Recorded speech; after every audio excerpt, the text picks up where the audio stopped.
Hi, this is Kim Peck at My Stamping Garage, and I'm stepping through the 4 cards that come in my April card class to go. If you want information on my card classes to go, just email me at kpeckstamp@gmail.com and I'll give you all the information.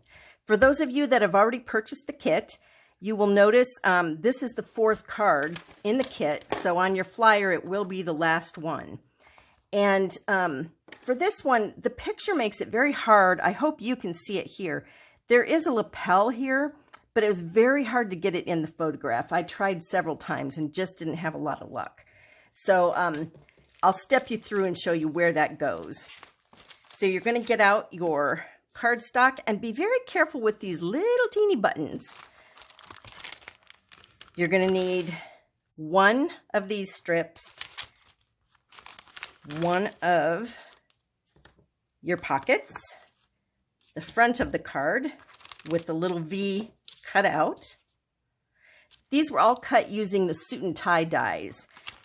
That one will be carrying over into the annual catalog, so it won't be going away right away, which is good.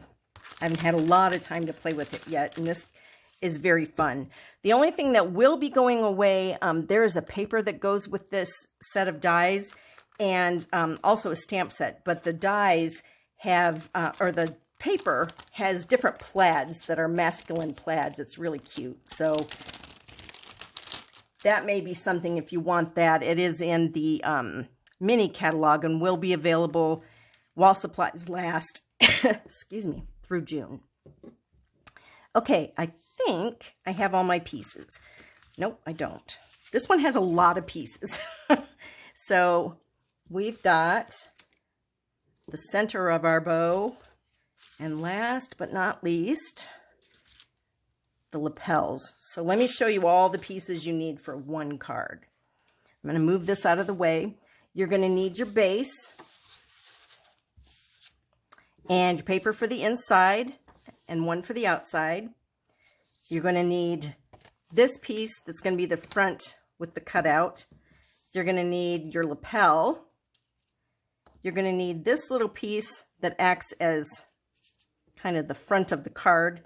You're going to need this little, these are very, like, it cuts really thin. So if they fall apart, don't worry, you can just put them on separately. But there is our collar, the bow tie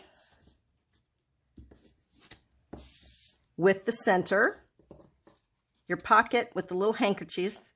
And this is actually also the top of a tie if you wanted a long tie instead of it to look like a tuxedo. That would act as the top of your tie. And then these little tiny buttons that are also, they have a texture on them. So when you're putting them on, make sure that the little button top is on the top. Okay, so let's go ahead and get started.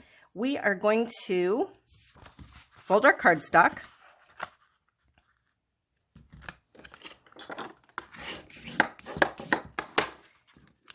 And then we're going to put one of the white pieces on the inside.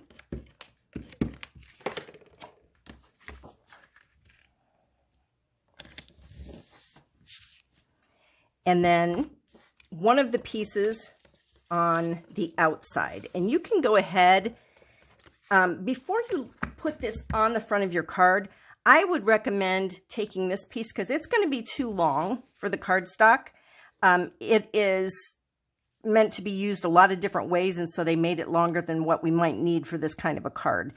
But for this, I'm going to go ahead and attach this piece to my white front.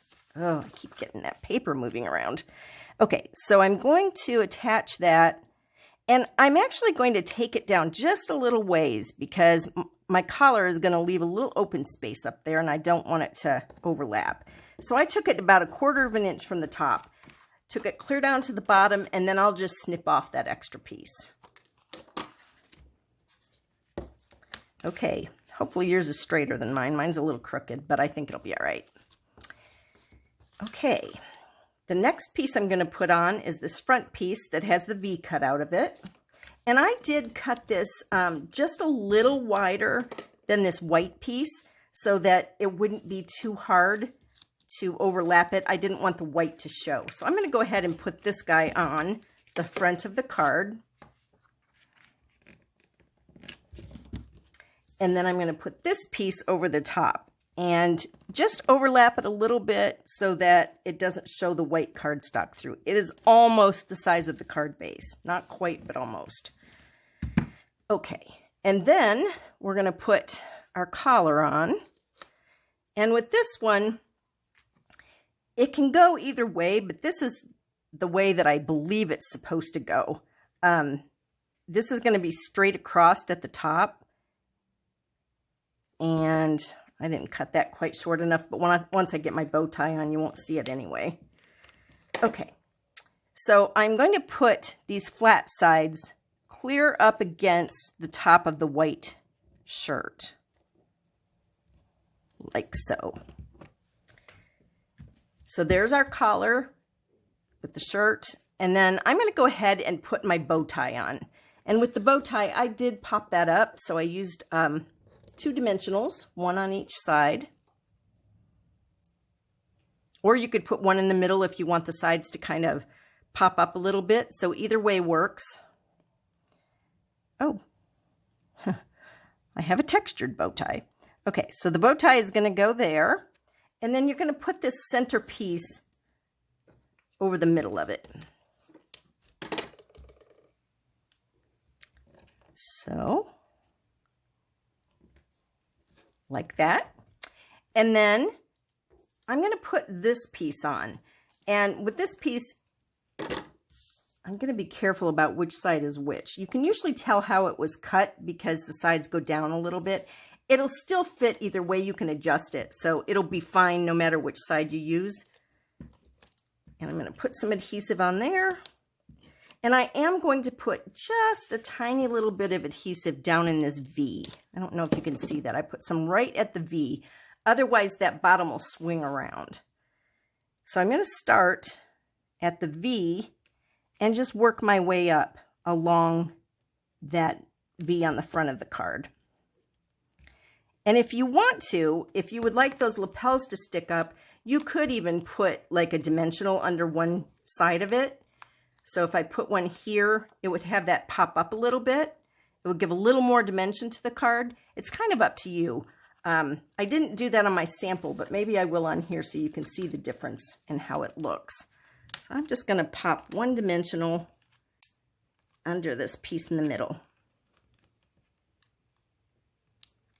Come on. Okay.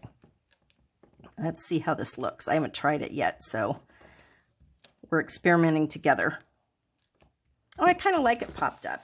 It just gives that dimension. I didn't put one under here. I just put one under this piece. And it just kind of gives that a little dimension about the card. So I'm going to do that on the other side as well. You could also use a small one here. But the big one does fit, so there we go. It just pops that lapel up just a little bit and gives a little more dimension. And then we're going to put our pocket. Again, if you want to pop this up, you may. I didn't, but I might do that.